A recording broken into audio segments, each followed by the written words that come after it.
Reka mbifuriza igitondo cyiza nshuti bakunzi banyarwanda ndetse banyarwandakazi, mbifuriza kugubwa neza no kugira ibihe byiza aho muherereye hose mu duce dutandukanye cyangwa se mu bice bitandukanye by'igihugu. Amazina yanjye kuri wo mbonye ari ubwa mbere, nitwa Aristide Ndayishimiye, nguhaye ikaze kuri Mugirente TV, haba kuri TikTok cyangwa se kuri YouTube. Nababwiye impamvu ya TikTok nuko hari video zitemewe gutambuka kuri YouTube ducisha ku ma TikTok account kubera ko wenda terms and conditions cyangwa se amategeko n'amabwiriza bya zino kompanye ebyiri cyangwa se zino kampani ebyiri ari ya YouTube cyangwa se ya TikTok bitandukanye. Rero ugasanga wenda hari ya copyright barazoroshya mu buryo bumwe cyangwa ubundi, ariko YouTube ku kijyanye na copyright murabizi neza, ntabwo ari ibintu ndi butindemo. Rero ukanka ukore follow kuri Mugirente TV kuri TikTok, ubundi ujye ubona video z'umwimerere kandi zitarimo edit, zitarimo amakabya nkuru, wirebera n'amaso yawe ukamenya ukuri. Mwese murabizi ko inyeshyamba za M23 ku munsi w'ejo bundi zatweretse abasirikare 7,400 bangajwe cyangwa se batojwe batorezwa mu kigo cya gisirikare cyahoze gifitwe na Kongo, baza gutsindwa cyangwa se baza kukivamo, baragenda hemukiramo inyeshyamba za M23. Rero reka mbabwire inshuti zanjye, amakuru ari kuva muri Kongo none ahangaha, amakuru ari kuva muri Kongo none ahangaha, mwebwe mwari muryamye ariko byadogereye. Zari saa 3 z'ijoro cyangwa se saa 2 bitewe naho uherereye, cyangwa se saa 1 cyangwa se ntabwo nzi amasaha wari ufite, ariko ni mwiri joro Patrick Muyaya hari ijambo yavuze binkora ku maso, kandi nawe nubyumva kuko rasanga byabaye ko nguko. Murabizi rero nyuma yaho M23 yerekaniye ku mugaragaro ingabo 7,400 byatorejwe i Rumangabo. Izi aba basirikare ni ibintu byagoyinze viral, ni ibintu byagaragaye ku isi hose, ariko rero hari ikintu mugomba kwitondera. Mbere yuko nguha ibyo Patrick Muyaya yavuze, nagira ngo nawe umbwire, uri umwe mu bemera ko M23 ifite abaterankunga? Uri umwe mu bemera ko M23 abo bayiregera katuvuge ngo abo barega aribo bayiregera? Reka mvuge kwa kundi uvuga ngo uzasanga urega ari uregera. Uri kubyumva? Ikibazo kiba kizwi na Leta Zunze Ubumwe za Amerika, ikibazo kizwi na Qatar, ikibazo kizwi na Angola, ikibazo kizwi na Kenya. Yego nibo bitambika, baza ngo baje gukemura, baje gutanga amahoro, bari gutanga ibintu ngo by'ibiganiro. Uyu munsi wa none ni bya bindi n'ubundi nababwiye ni Tshisekedi wakoze amakosa. Hari imizimu cyangwa se hari imyuka mibi itirukanwa no gusenga gusa, itirukanwa n'ibiganiro, yirukanwa n'ingumi, yirukanwa no kwiyiriza ubusa. Murabyibuka cyane Yesu Kristo ari kumwe n'abigishwa be, baraje baramubwira ati Yesu, twasenze twirukanye Satani mu nshuro zose zishoboka, twakubise icyo umugore amatama yabyimbye, ariko umudayimoni yanze kumuvamo. Arabwira ati koko muzageza he kwizera kwanyu guke? Ntabwo uyu mudayimoni avanwamo no gusenga nshuti yanjye, uyu avanwamo, uyu yirukanwa no kwiyiriza ubusa.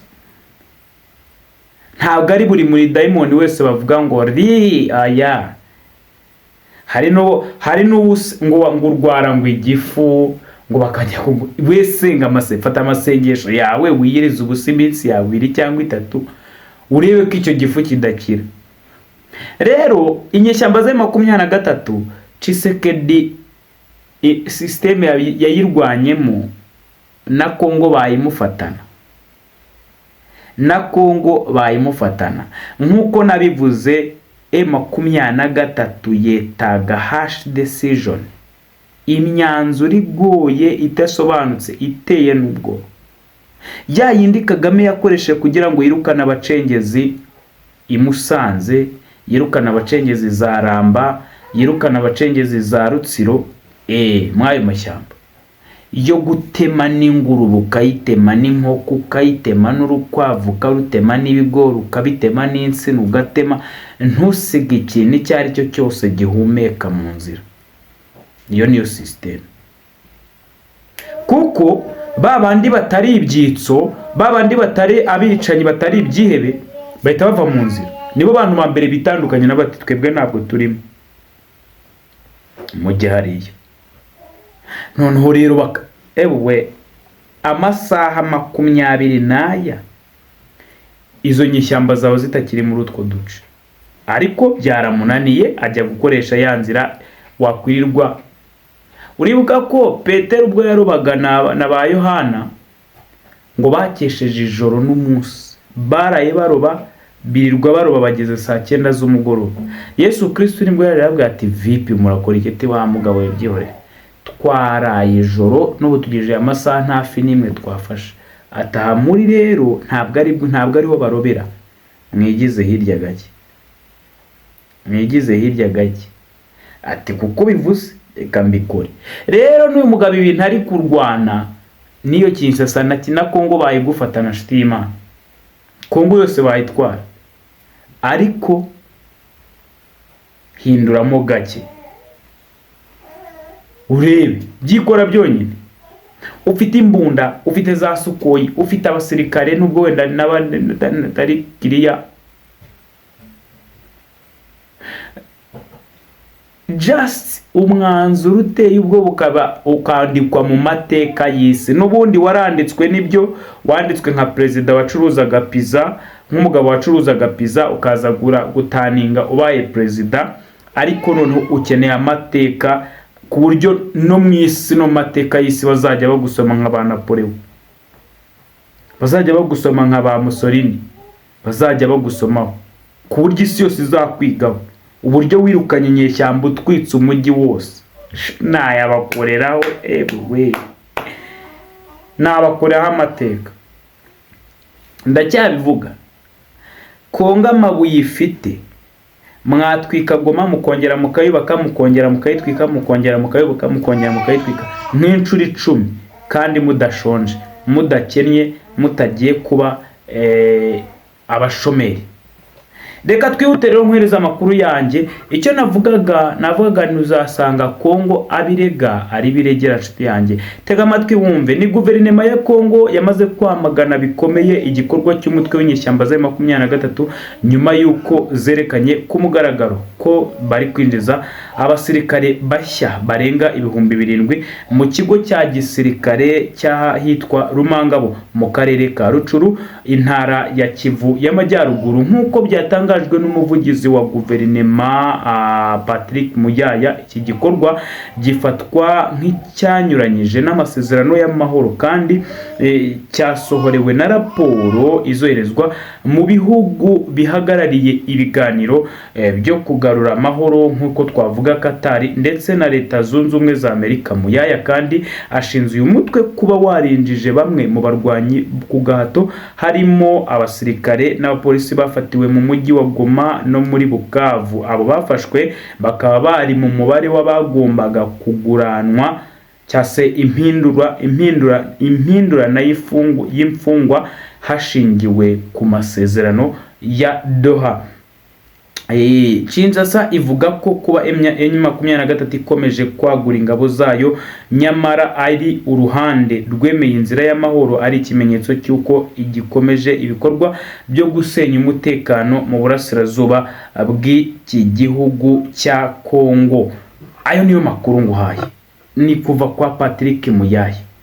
Muyaya niwe wabyanditse. Muyaya, reka tuvuge, reka tuganire. Patrick Muyaya yanditse aravuga ati ibi bintu M23 iri gukora, kandi ari imwe mu basaba, murabyuka ko M23 ni imwe mu basaba ko habaho kugurana imfungwa, M23 ni imwe isaba ko bicara bakaganira, M23 ni mbese byose murabizi. Leta Zunze Ubumwe za Amerika ni mu bishyigikiye amahoro. Donald Trump turamwibuka arimo yidoga avuga ko yabageje ku mahoro. Qatar ni ya kabiri, za Kenya n'ibindi. None ku karubanda isi yose ireba bahise baza bati twinjije abasirikari 7,400 kandi wangiza ukabeshya abantu ngo urashaka amahoro.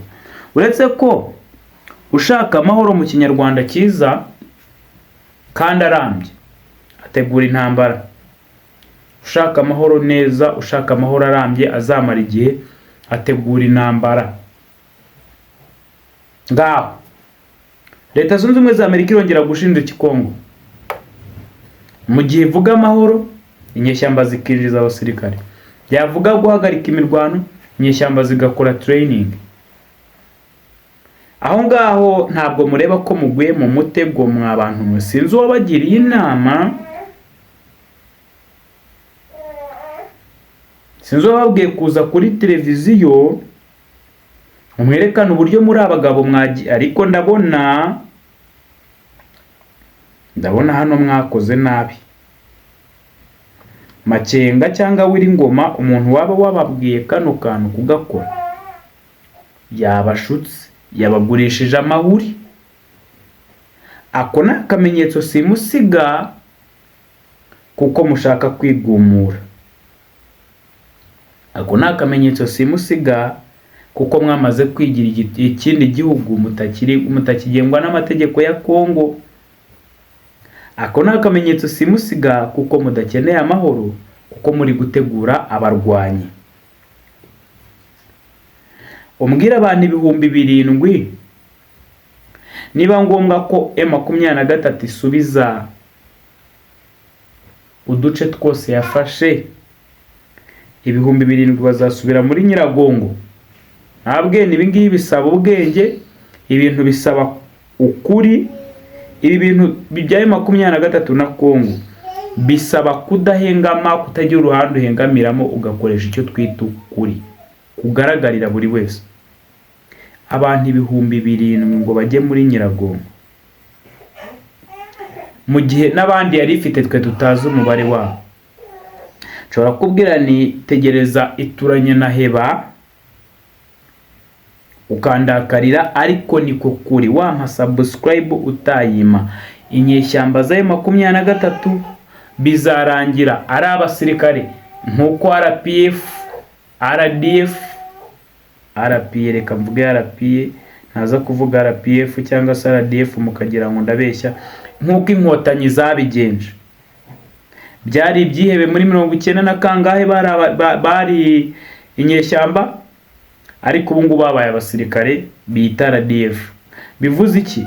M23 nayo muraza kwivugiriza induru, muvuga ibyo muvuga byose mubivuge, ariko biraza kurangira babaye abasirikare ba Repubulika ya Kivu. Ndi kubivuga nibereye ahangaha, ntabwo ngamije kugira ngo ngire umuntu ndakaza. Yego, ntabwo ngamije kugira umuntu ndakaza.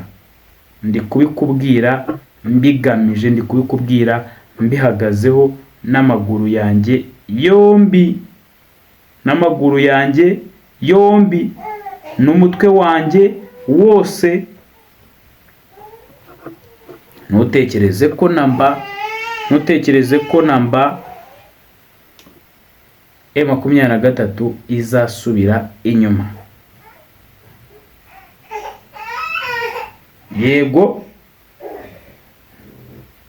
Yego, amazina yanjye nakubwiye ngo nitwa Aristide Ndayishimiye. Hari andi makuru hano ngo ufitiye n'ubundi ngira ngo nsorezeho. Ntabwo byoroshye, n'ubundi ni ibibazo by'intambara aribyo twibereyemo. Aya makuru yarayo, okay.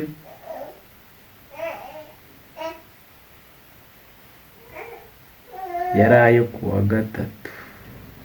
Ntabwo nabitanze, ariko umenya wenda wabimenye. Reka nze mbikunyuriremo muri make turebe biri kuvuga ngo iki. Mwihangane gato umunota umwe wonyine, umunota umwe gusa. Ni amakuru nagombaga kubaha. ni umunota umwe gusa, ni amakuru nagombaga kubaha ariko birangira mbuze uko nyabagezaho, ntabwo ndi kuyibona neza kuri fayilo yanjye.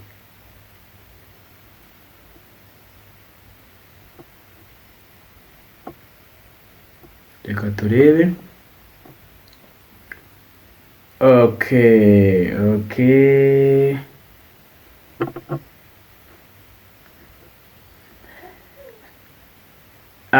Inkuru ihari mumbabarire nari ntinzeho gato.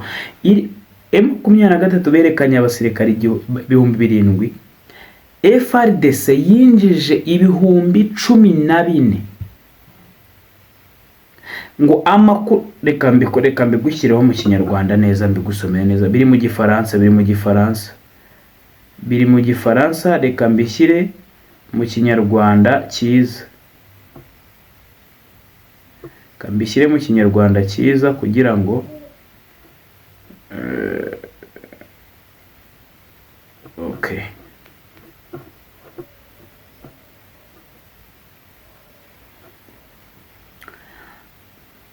Amakuru dukesha inzego z'umutekano aravuga ko abasirikare bashya 14,000 barangije imyitozo mu kigo cy'amahugurwa cya Mura kuwa kabiri tariki ya 16 Nzeri.